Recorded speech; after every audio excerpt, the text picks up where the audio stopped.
Hoy vamos a continuar con la historia de la Ruta del Oro.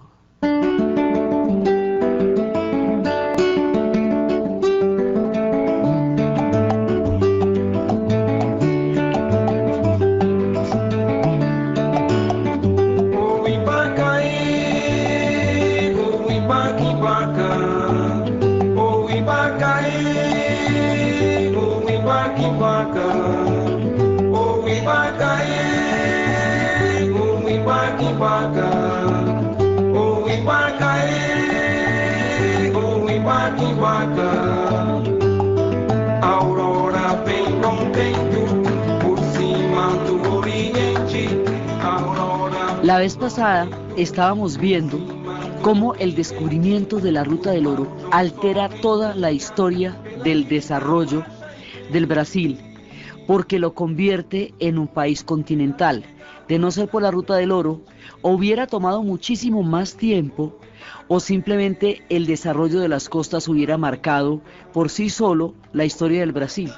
Ahora, con la Ruta del Oro, habíamos visto cómo el mundo costero se desplaza su eje de desarrollo y su eje de consolidación histórica hacia el punto de Minas Gerais, hacia el Brasil interior, y habíamos visto cómo llegaron a la búsqueda del oro por la necesidad imperiosa de encontrarlo en vista de la crisis y la situación de debilidad en la que quedaron después de la guerra para expulsar a los holandeses del territorio de toda la colonia y del dominio portugués.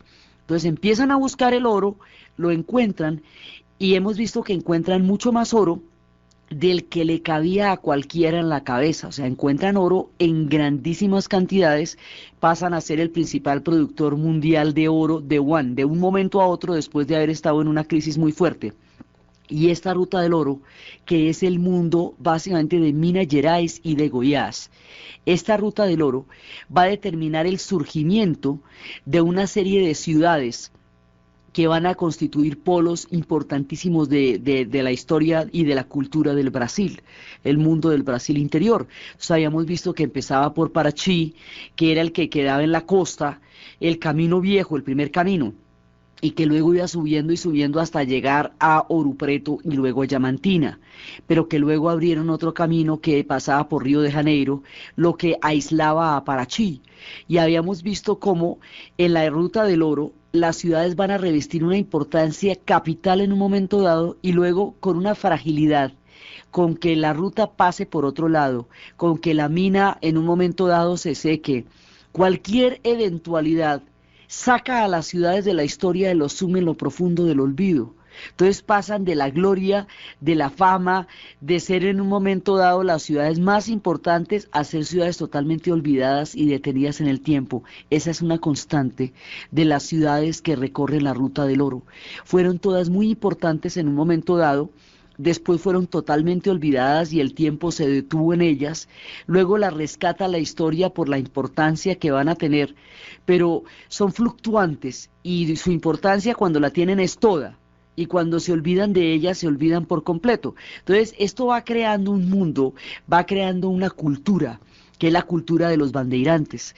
La vez pasada habíamos visto cómo los primeros que habían descubierto las rutas eran los bandeirantes paulistas, pero después hubo una confrontación enorme que eventualmente terminó marginando a los bandeirantes paulistas de los grandes beneficios de la Ruta del Oro, y fueron más bandeirantes de la zona los que tuvieron el acceso directo a toda la exploración, y cómo alrededor de eso se fueron creando las ciudades. Entonces estábamos viendo dentro de la Ruta del Oro que hay una ciudad de capital importancia porque va a ser durante mucho tiempo la capital, o sea, la capital se desplaza.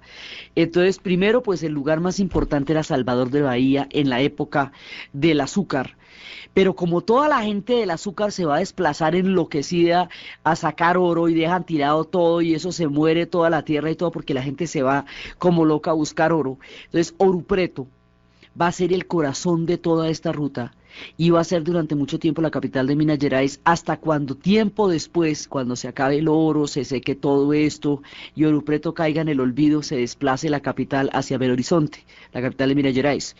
Entonces cada vez que se desplaza una capital de esas, se acaban los tiempos de antes y así vamos a ver este desplazamiento de capitales va determinando que se vaya, digamos, movilizando de un lugar a otro la importancia de los centros de desarrollo del Brasil. Entonces, si bien esto sume a muchas ciudades en el olvido, por otro lado permite el desarrollo de otras y el florecimiento de otras que de otra manera no hubieran podido llegar a conocer los esplendores, y por eso es que el Brasil tiene tantos núcleos de desarrollo, tiene tantas ciudades que han sido importantes, porque cada una de esas ciudades en su momento fue una ciudad importantísima para el tejido tan complejo y continuo y creciente del desarrollo del Brasil.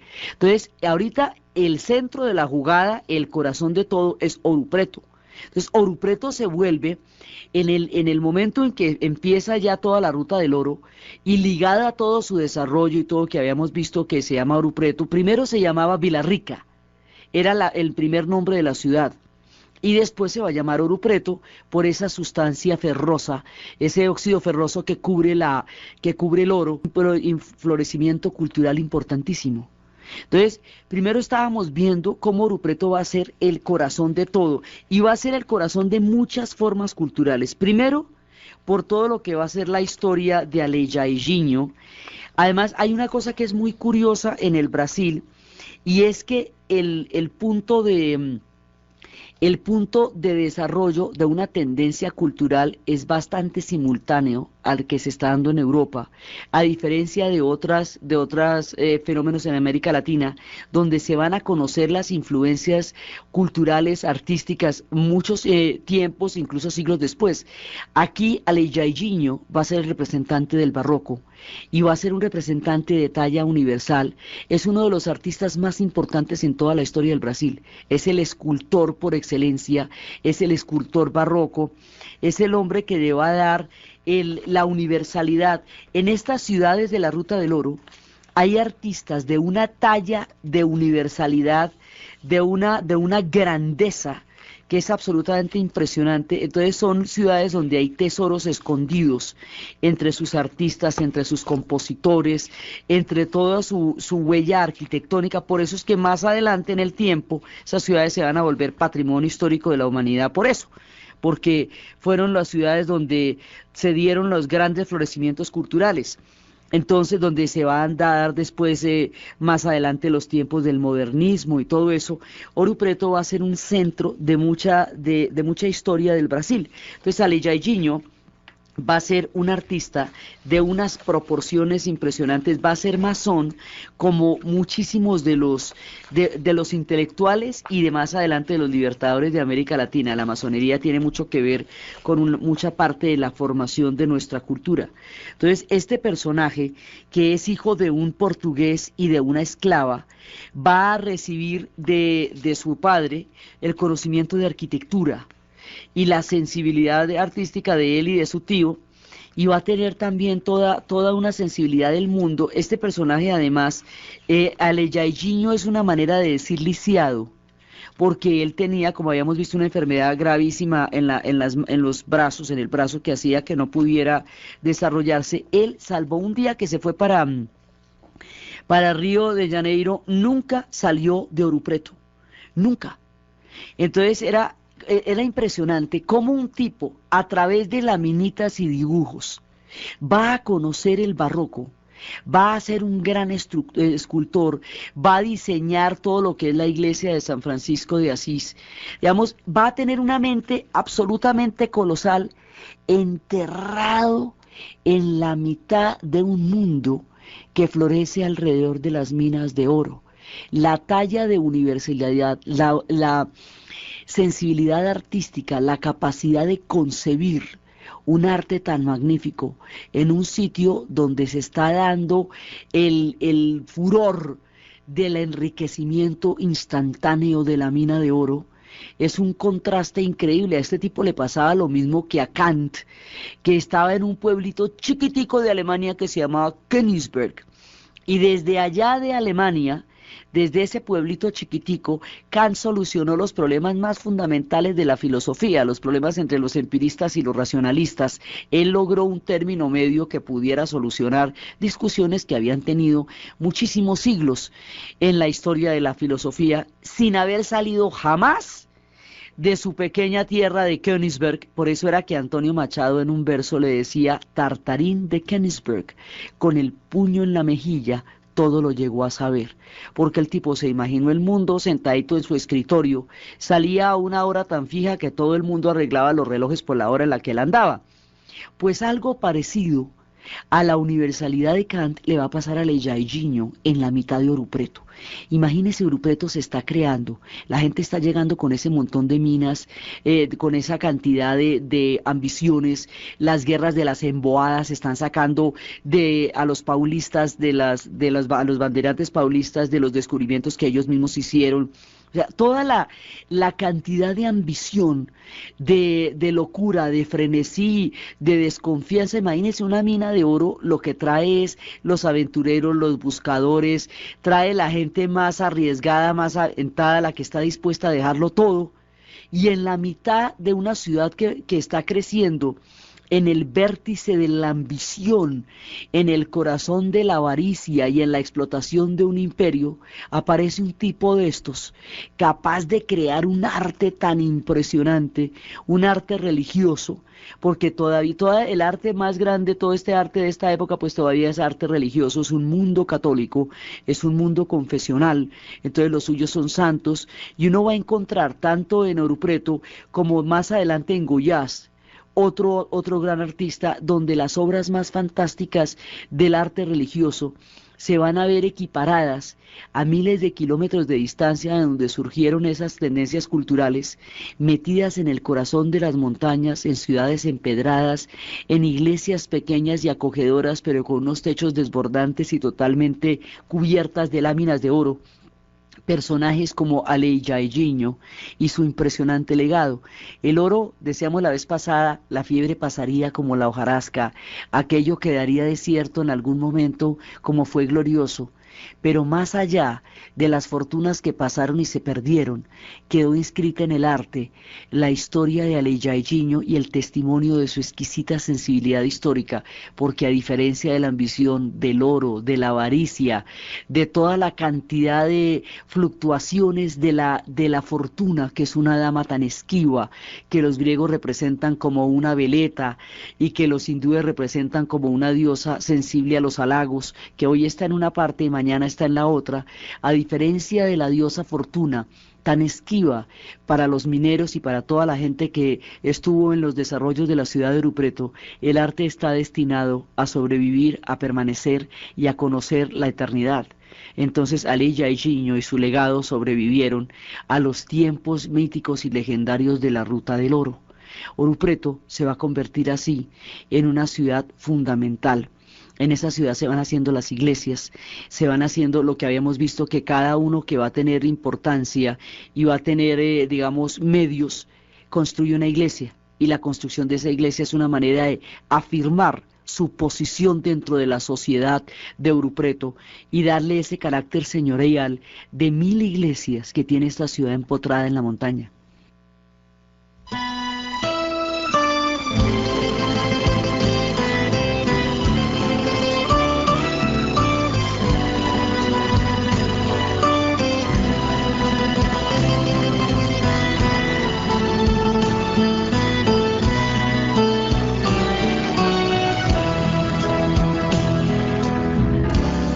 Longas noites, madrugadas, quanta beleza pra só lugar. Água limpa a se perder, não volta nunca mais. Lentamente no abandono, uma estrela atravessou o céu, encena tema de ternura, pesadelo da razão. Así con el testimonio de todas estas iglesias, de las hermandades que habíamos visto que eran como estratificaciones sociales a través de las cuales vivían, coexistían sin mezclarse, lo que eran los blancos, los pardos, los esclavos libertos y los esclavos, los que no tenían su libertad, y habíamos visto la historia de Chico Rey, de cómo él había logrado su libertad de una manera tan heroica. Entonces Oru Preto va formando una sociedad bastante compleja y se va convirtiendo en un centro cultural, y más adelante Villalobos va a ser una suite a Villarrica, que era como se llamaba originalmente Oru Preto. Oru Preto va a ser famosa por muchas cosas, va a ser famosa también por un proceso que es simultáneo al tiempo en que se está creando la Revolución Francesa. Ese proceso se va a conocer como el proceso de la Inconfidencia, es una especie de intento de independencia mineira, porque pues es en el estado de Minas Gerais. Entonces el proceso de la Inconfidencia minera es un proceso, digamos, parecido a lo que en un momento pudo haber sido la gesta de José Antonio Galán, de Charalá, del Socorro, o parecido a lo que pudo haber sido el 20 de julio, pero esto era una rebelión contra el imperio portugués en los términos políticos de la Ilustración. Lo curioso es que esto es contemporáneo a la época en que se está dando la Revolución Francesa. Entonces, no, el movimiento como tal, que lo va a protagonizar un personaje al que se le conoce con el nombre de Tiradentes, y se le conoce con el nombre de Tiradentes porque era dentista, entonces tiraba dientes, Tiradentes.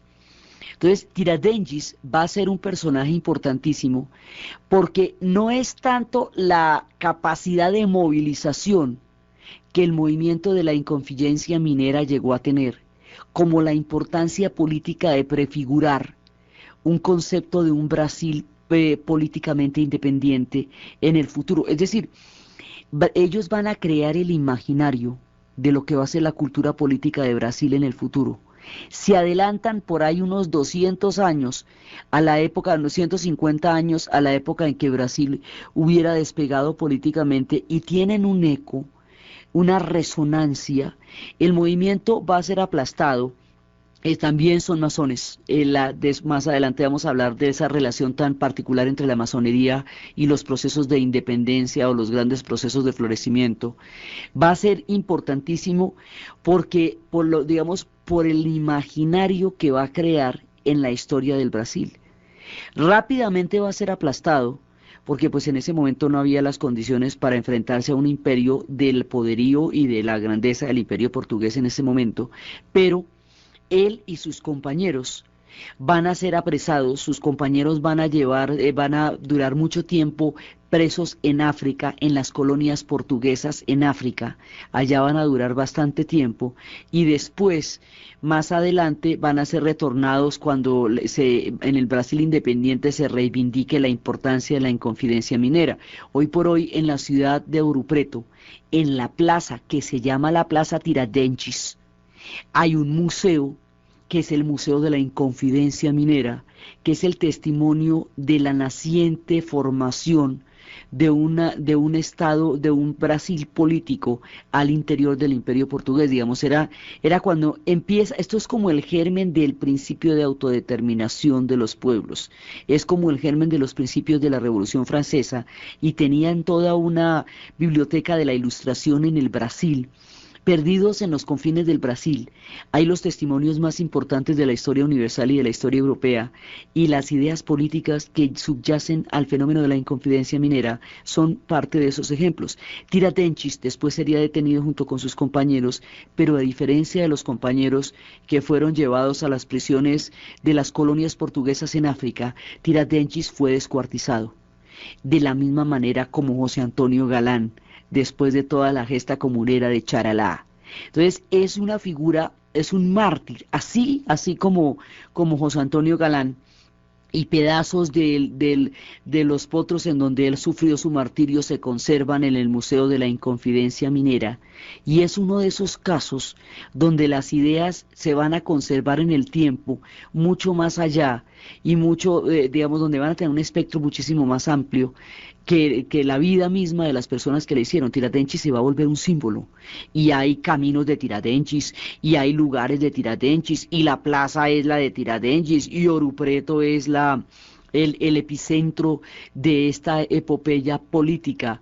Esto, digamos, es una mezcla del pensamiento político que animaba el 20 de julio, de la época de los patriotas nuestros, de lo que era Policarpa Salabarrieta, de lo que era el Sabio Caldas, con la capacidad de movilización de José Antonio Galán en Charalá, con el movimiento comunero, y es un martirio como unos y otros lo vivieron, pero la memoria que dejó es el principio de lo que va a ser la formación y la futura madurez política de un pueblo.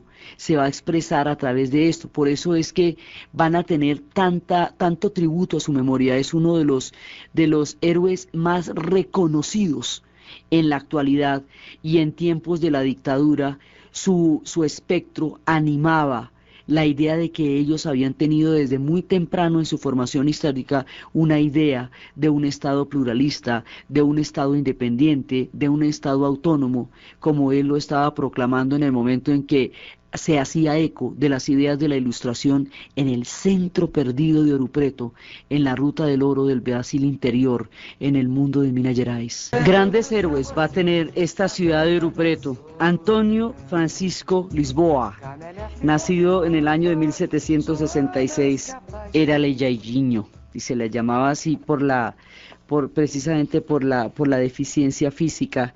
Y el otro de los grandes héroes a los que le van a crear toda esta memoria es Joaquim José da Silva Xavier, conocido como Tiradentes. Estos dos son los héroes que van a crear un imaginario importantísimo, y más adelante grandes escritores como Drummond de Andrade les van a escribir a ellos, como diferentes. Mario de Andrade también va a hacer ensayos sobre Aleijadinho. Villalobos les va a componer grandes composiciones a Villarrica. Cándido Portinari va a hacer pinturas sobre Tiradentes. Entonces, entre la música de Villalobos sobre el movimiento de la Inconfidencia, entre la pintura de Portinari sobre Tiradentes, entre los testimonios de Drummond de Andrade, de Cecilia Miralles, o sea, los grandes artistas del futuro van a rendir homenajes pictóricos, literarios, musicales a estos héroes de Ouro Preto. Entonces, por eso es que Ouro Preto va a revestir una importancia creciente, aún en los tiempos en que ya la haya abandonado la fortuna del oro. Ouro Preto seguirá quedando en la memoria por la cantidad de héroes, por el mundo imaginario tan importante que le va dando al Brasil en términos de independencia, y en términos de arte, y en términos de iglesias. Entonces, así se va creando todo este mundo. Y siguiendo con la ruta, digamos, Ouro Preto es de una importancia capital, y va a ser muy importante hasta ya de finales, digamos, la grandeza de todo este periodo es del siglo XVII y del XVIII. Ya en el XIX las cosas palidecen y va desvaneciéndose en el aire y en el tiempo, cuando la van olvidando los mundos de las minas. Y ahí es cuando después se desplazará la importancia política y administrativa a otra ciudad que se llamará Belo Horizonte. Pero Ouro Preto, en el momento de nuestro relato, es el centro de la jugada. La ruta del oro va a continuar hacia una ciudad que originalmente se llamaba Tijuco, el Arrival de Tijuco, y que va a ser bautizada por la historia que les vamos a contar a continuación como Diamantina. Diamantina la llaman ellos. Resulta que, bueno, esta es otra ciudad de la Ruta del Oro, es alrededor de los garimpos, alrededor del oro que se va dando la importancia de esta ciudad. Y va lo mismo, va llegando toda la hojarasca, va llegando todo el mundo, van empezando a explotar el oro, hacen fortunas que en un momento dado son importantísimas y al otro día desaparecen, porque como dicen en las culturas mineras de nuestro país, plata de mina, plata de ruina. Entonces un día hacen el billete total y al otro día no tienen nada. Todo el fenómeno de lo que va a ser la locura de la hojarasca siguiendo la ruta del oro, buscando el enriquecimiento y despoblando todas las demás ciudades, hasta llegar al desabastecimiento y la locura de toda la historia de esta ruta. Un día un fraile vio que los mineros se pagaban las deudas de juego con unas pepitas, cuenta la leyenda. con unas pepitas, bonitas, como transparenticas, como chuscas. El fraile europeo miró las pepitas y dijo, esas pepitas están como chéveres y esta gente las está apostando como si fueran frijolitos. Haga de cuenta que uno juegue cartas con frijolitos. Me voy a llevar una pepita de esas para Europa, voy a hacer que la analicen y espere y verá, le digo qué es. El tipo se fue, se llevó las pepitas para Europa, les echó la analizada y llegaron a la conclusión de que eso era diamante. Y en la ruta del oro se va a aparecer de buenas a primeras el diamante, y además diamante venteado, de altísimos quilates. La ciudad será llamada por eso Diamantina, Diamantina. Esta queda mucho más lejos que todas las demás. Esta queda a 5 horas de Ouro Preto, y Ouro Preto queda lejos de todo, pero esta es bien lejos.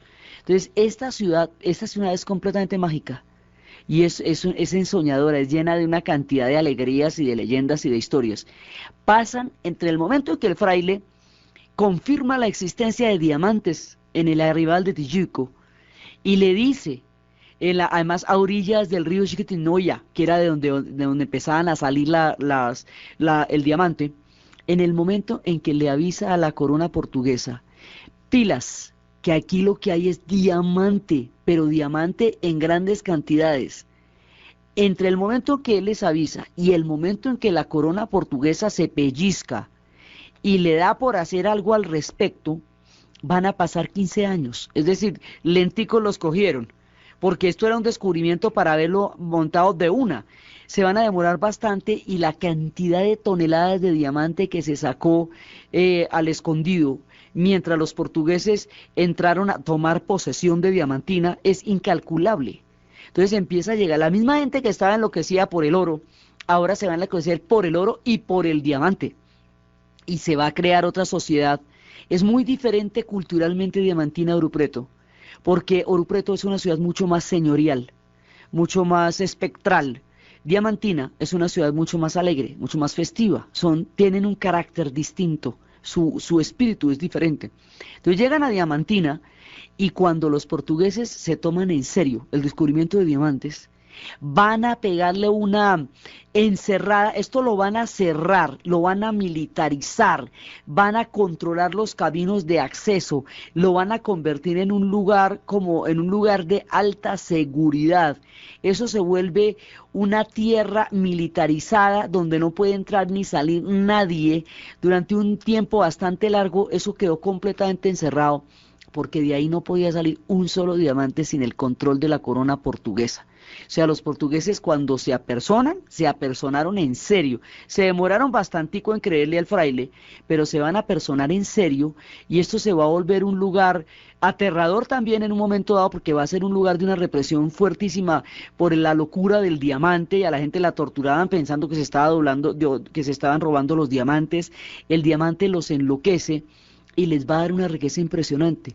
Entonces, entre toda la cantidad de oro que ya tenemos circulando por el mundo entero por cuenta del Imperio Portugués, que enriquecerá a la postre las arcas de los ingleses para la Revolución Industrial, a eso se le va a agregar diamante. Entonces, esta ruta del oro, estas ciudades como Ouro Preto y Diamantina, le van a alargar la vida al Imperio Portugués, y le van a dar un aire histórico nuevo e importantísimo.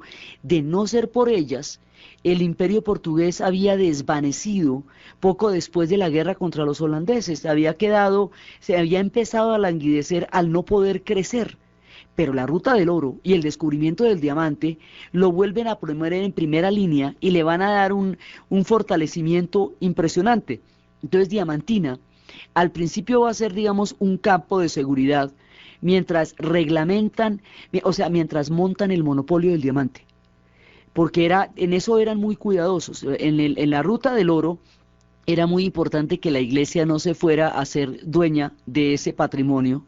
Por eso era que las iglesias se van a hacer con un carácter laico y las hermandades son órdenes laicas, son confesionales porque todo el mundo es católico, pero no son directamente intervenidas por la iglesia como institución, porque eso lo quería dominar en su totalidad la corona portuguesa. Uno de los ejemplos y de las leyendas de todo lo que traía la locura del oro era unos santos que se llaman santos huecos, pau du oco, o sea, palo hueco. Era un santo y el santo detrás en la espalda tenía una fisura que se abría, por dentro estaba hueco y eso lo llenaban de oro para sacar oro de las iglesias a escondidas. Porque usted imagínese las ambiciones que estas riquezas descomunales debieron haberse sacado en la época. Entonces lo que hacían era que llenaban el interior del cuerpo del santo, que por dentro era hueco, para robarse el oro. Por eso en el Brasil, cuando una persona es falsa, cuando tiene doble personalidad, mejor dicho, doble carácter, y cuando no da la cara o es una persona que no es de fiar, que es un fraude, se le dice que es un pau du oco, porque es estos santos huecos por dentro que eran formas de llevarse el oro. Entonces, y esto lo tienen las iglesias. Así que esto se va volviendo una locura. Diamantina va a ser totalmente militarizada. Y después de un tiempo ya va a empezar la historia de la ciudad y Diamantina va a empezar a poblarse. Todas estas son empiezan como las historias del oeste, como la leyenda de la ciudad sin nombre, cuando de la nada se va formando una ciudad donde no existía y va llegando gente de todas partes y se va formando semejante ciudad tan poderosa y va a ser una ciudad de un florecimiento grandísimo de buenas a primeras alrededor del descubrimiento del diamante. Es por 1734 que se van a pillar el diamante y ya después es donde se va a volver en el siglo XVIII y XIX, eso se va a hacer pero importantísimo. Entonces Diamantina se va a volver una metrópoli y va a tener una exploración importante y más adelante en el siglo XIX Diamantina va a tener un desarrollo industrial en donde los ingleses van a poner una fábrica de textiles que en la zona llamada Biribiri, y ese Biribiri y eso va a ser tan importante como va a ser un sector de desarrollo textil, lo cual además es muy particular porque es en la misma época en que se está dando la revolución industrial en Inglaterra. La simultaneidad de los hechos históricos en Brasil, tan apartado de Europa, con los fenómenos europeos, es asombrosa, porque el movimiento de Tiradentes se estaba dando cuando se estaba dando la Revolución Francesa, el movimiento de las industrias textileras de Biribiri se estaban dando en el momento de la Revolución Industrial. El Jairzinho desarrolla el barroco cuando se estaba dando el barroco en Europa sin haber salido jamás de su tierra, solamente mirando laminitas, mirando dibujitos de lo que estaba pasando al otro lado del mundo. Había una capacidad de captar fenómenos simultáneos que se estaban dando en los polos de desarrollo de las culturas europeas, aquí en el corazón del Brasil. Ellos tienen que atravesar además por todo eso para empezar a desarrollar un Brasil propio, y esto es parte de su primera mirada intelectual del mundo. Entonces Diamantina se va a volver una ciudad súper importante, y en Diamantina va a haber muchísimas leyendas. Una de las historias más legendarias es la historia de la esclava Chica da Silva, de la cual se dio una novela de producción brasilera. Chica da Silva es una esclava de la cual se enamoró Don Fernández, un bandeirante y uno de los hombres más ricos de la región. Pero se enamoró que llaman, le construyó una casa absolutamente magnífica que todavía enmarca uno de los sitios históricos de Diamantina, le construyó un lago. Desvió los cauces de un río para hacerle un lago, porque ella quería un lago. Él le hizo para ella todos los monumentos del amor, estuvo enamorado de ella a lo largo de la vida, tuvieron muchos hijos, tuvieron varios hijos. Lo que pasa es que en esa época, dentro de la esclavitud era muy complicado porque en cualquier momento se los podían llevar y él tenía un cargo, y él va a ser ausente, digamos, va a ser forzado a salir de Diamantina hacia el final de la vida. Los últimos 9 años los va a pasar en Portugal y ella va a esperarlo hasta el final, digamos, ella nunca estuvo con nadie más sino con él. Es una historia de amor absolutamente impresionante y correspondida, que dejó muchas huellas porque ella llegó a ser una señora por la vida, y siendo una mujer esclava va a llegar a ser, digamos, él la convierte en una señora por el amor que le tiene, y hay una iglesia frente a la casa que dicen que construyó él para ella. Dicen que, mejor dicho, que muchas de las cosas que pasaron por ese lugar fueron monumentos que Don Fernández le hizo a Chica da Silva, y que unos dicen que Chica da Silva ayudó a su pueblo y que se valió de su poder para hacer más fácil la vida para personas para las que la vida era muy difícil. Otros dicen que era una señora orgullosa y que después empezó a sentirse superior a los demás. Mejor dicho, hay sobre ella todos los cuentos de amor y dolor, envidias, pasiones, admiraciones, que una mujer como ella, en su posición, pudo haber despertado en la ciudad de Diamantina de la época. El amor de don Fernández por su mujer Chica da Silva es uno de los, digamos, de los puntos de identidad histórica de la ciudad de Diamantina, y es un capítulo que ha merecido pues producciones y novelas y todo, porque era poco común, no ese tipo de amores. Eso fue muy común entre los portugueses, sino el haberlo llevado a tales condiciones, el haber tenido tanta devoción por ella, la firmeza de don Fernández en su amor por ella, por encima de todo, de las convenciones, de lo que dijeran, la fuerza de ella para mantener el curso de ese amor y para ir logrando un lugar en una sociedad completamente segregada, donde ella además de esclava era mujer. Digamos, no tenía ninguna condición histórica para poder sobresalir y terminó siendo una de las señoras de Diamantina, dentro de las limitaciones de la época, pero una de las grandes señoras.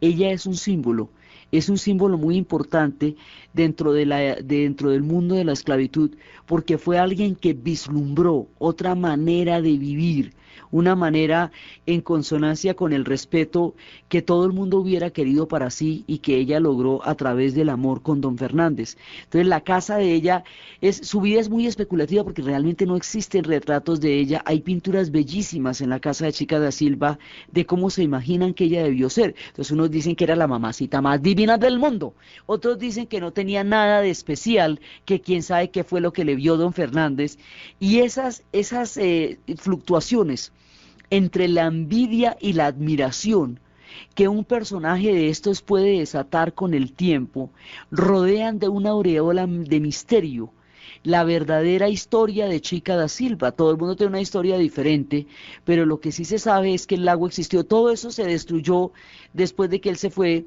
Ahora, sobre la muerte de ella también hay diferentes versiones, porque hay quienes dicen que ella murió en la ruina después de que él se fue para el Portugal y que todo eso quedó como un antiguo esplendor.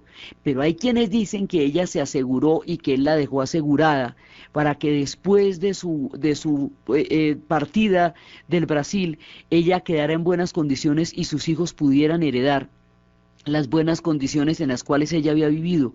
Todos son rumores de una mujer magnífica que a través de una historia de amor que sacudió la sociedad y los prejuicios de la época, quedó inscrita en la historia y en la leyenda de una ciudad enclavada en la mitad de la nada, rodeada de leyendas, porque hay muchas más leyendas de Diamantina, milagros de la Guarumeila, muchas otras historias que se pueden contar de esta ciudad magnífica y que son las que vamos a contar en nuestro siguiente programa a medida que vayamos caminando por las trochas, las leyendas y las historias de la Ruta del Oro.